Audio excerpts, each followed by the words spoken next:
नमस्कार साथियों, एक बार फिर आप लोगों के बीच हाजिर हूँ। आज मेरी बातचीत का मुद्दा है भाषा विवाद, महाराष्ट्र, राज ठाकरे साहब और यूपी बिहार की जनता। साथियों, महाराष्ट्र में लोग हमारे यहाँ से जाते क्यों हैं? सवाल यह है। महाराष्ट्र में हमारे यहाँ से लोग मजदूरी करने जाते हैं, नौकरी करने जाते हैं, व्यापार करने जाते हैं। कुछ मजबूरी में जाते हैं, कुछ शौक से जाते हैं।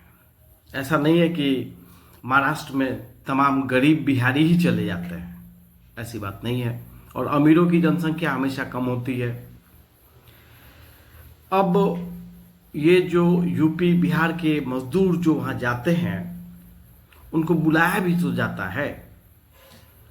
एक व्यक्ति कोई मजदूरी करने गया किसी फैक्ट्री में, उस फैक्ट्री में उसने मजदूरी की, मेहनत किया, फैक्ट्री का विकास होता है और फिर उसी फैक्ट्री में और लोगों की आवश्यकता होती है, उनकी मजदूरी की आवश्यकता होती है, तो लोग जाते हैं। कोरोना के टाइम पे जब सारे मजदूर वापस आ गए थे, तो मैंने अपनी आंखों से देखा हर राज्य, राजस्थान, गुजरात, महाराष्ट्र से बस गांव गांव में आकर के यहाँ के मजदूरों को पिकअप करके ले जाया गया। आखिर क्यों?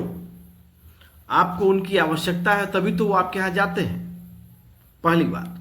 दूसरी बात, जाते हैं तो अपनी संस्कृति को लेकर जाएंगे, अपनी भाषा को लेकर जाएंगे। वहां आपकी संस्कृति और आपके भाषा से उसका टकराव होगा। यहां पर सावधानी की आवश्यकता है। यहां टकराव ना हो करके एसिमिलेशन होना चाहिए, बदलाव होना चाहिए, और वो नेचुरल है। महाराष्ट्र में कोई कुछ दिन भी रह ले, मैं भी कुछ दिन रहा हूं, ऐसा नहीं कि मैं नहीं रहा, पुणे में रहा हूं, तो 2-4 लाइन तो मराठी सीख ही गया मैं। नको जैसा शब्द, पुढे आहे जैसे वाक्य, ऐसा तो ऑटोमेटिकली हो गया। और महाराष्ट्र की संस्कृति को मैं उतना समझ नहीं पाया, क्योंकि उतना लंबा समय तक रहा नहीं, लेकिन ऐसा तो हुआ, ये तो नेचुरल है, पहली बात।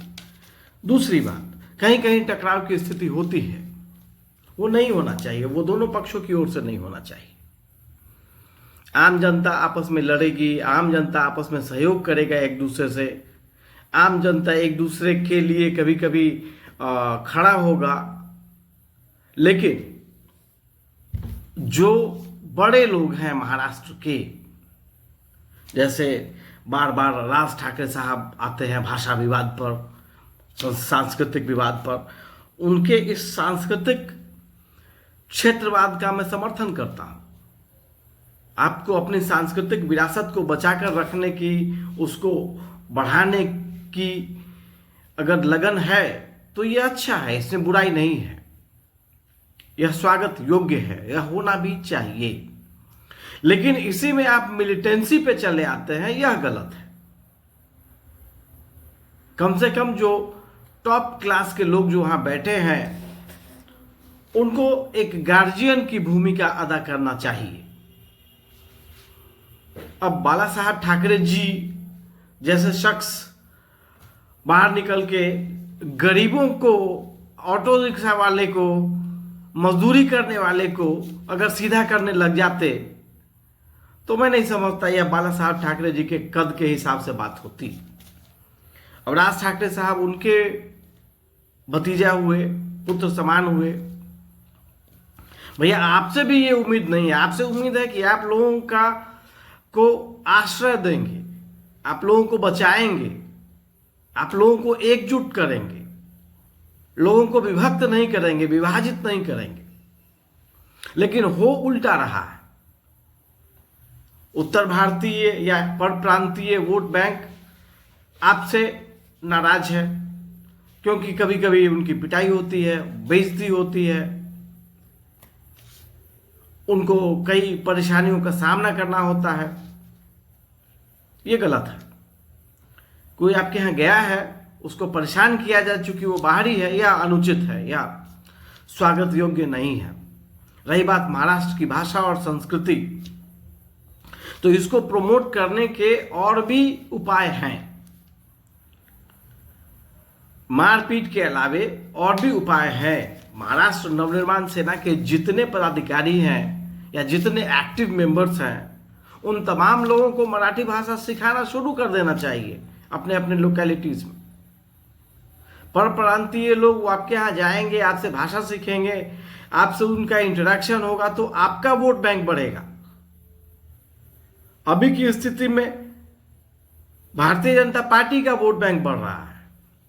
और मान लेते हैं आपके यहाँ जो लोग गए हैं उसमें से कुछ लोग वापस आ जाते हैं, कुछ लोग वहां रह जाते हैं। जो वहां रह जाएंगे और जो आज अपमान का घूंट पी करके वहां रहेंगे, क्या उनकी आने वाली पीढ़ियां आपको या आपके पार्टी के लोगों को कभी सपोर्ट करेगा?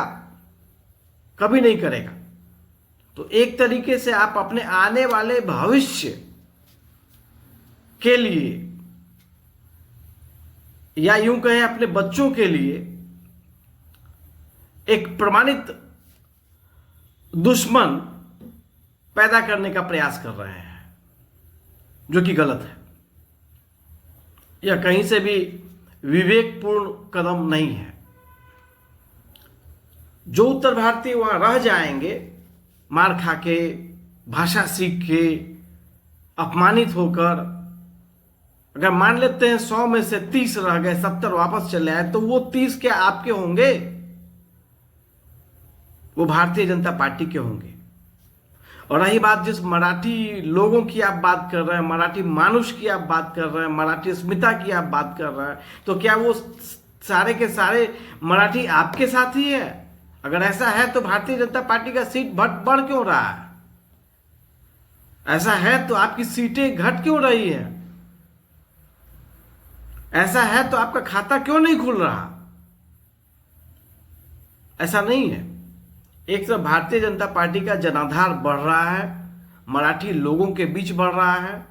दूसरी तरफ आप बार बार उत्तर भारतीयों को टारगेट करके, परप्रांतियों को टारगेट करके, उनको नाराज करके, उनको टेरराइज करके, उनको धमका के, उनको बेइज्जत करके आप उनको भारतीय जनता पार्टी की झोली में फेंक दे रहे हैं।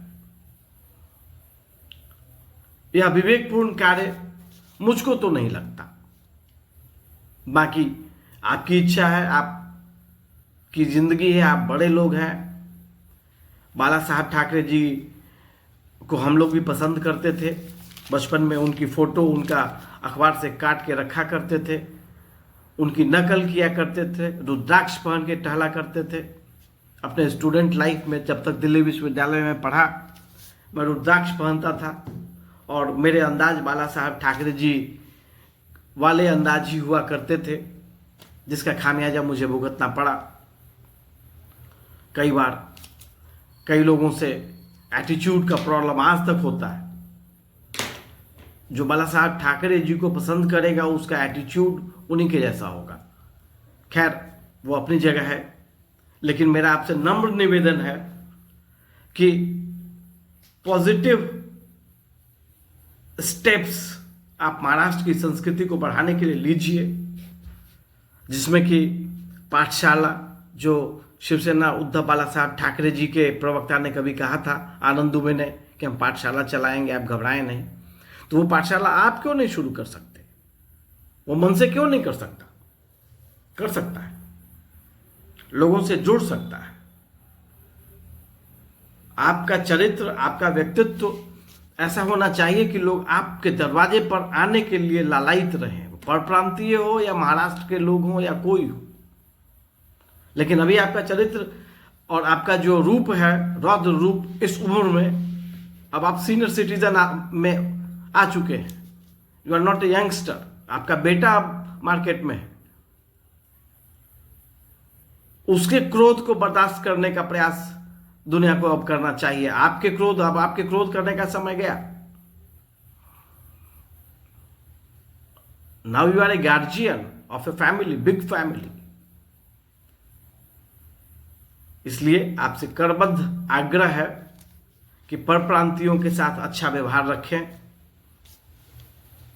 परप्रांतीय लोग वहां कमाने खाने जाता है, वो आपका क्या अपमान करेगा या किसी मराठी का क्या अपमान करेगा?